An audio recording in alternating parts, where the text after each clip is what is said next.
her legacy in life, nga daghan na save og nagtuog nagdawat ka Jesus Christ as our personal savior. Isa na ko ni Ana.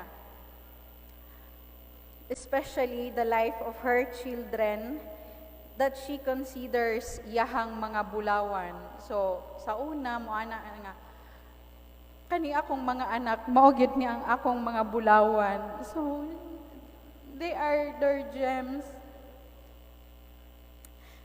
Siya mao gid ang iyahang mga treasure kay kato si Father ga treasure hunting to pero mo siya nga kani akong mga baligya mao ni ang akong mga bulawan, kaning mga gulay, especially akong mga anak, sila gyud ang akong treasure gems.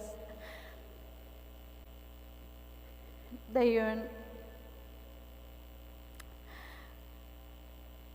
nagpasalamat ko sa iya kay isa sa iyahang mga treasure gems ang iyang kamanghurang anak iyang gi-entrust sa ako no. Grabe ang iyang struggle pagpanganak kay kanang ang iyang kinamanghurang anak is kanang murag menopausal baby. So gikan pagpanganak, pagpadako, pagpamatuto no na experience na nako tungod kay nakaanak na usab ako. Iyang gipa-eskwela, grabe iyang struggle, magbasok siya, maglabada para lang maka-eskwela iyang mga anak, iyang anak.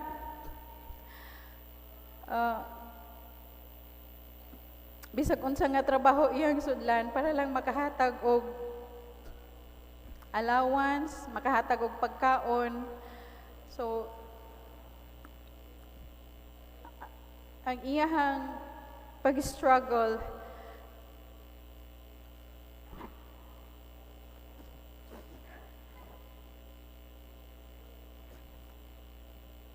nga gipadako niya iyang mga treasure. So isa niya na iyang gi-entrust sa ako which is ang akong bana. Gihimo pa niya ang engineer. Iya sang gipadako, gimatuto. Gihimo niya good leaders sa atong society and a provider. Aron dili na ko ma-stress. So nagpasalamot ko Mother sa imong kinabuhi sa paghatag og pag-entrust nimo sa isa sa imong mga gems diri sa ako ang akong bantayan og atimanon.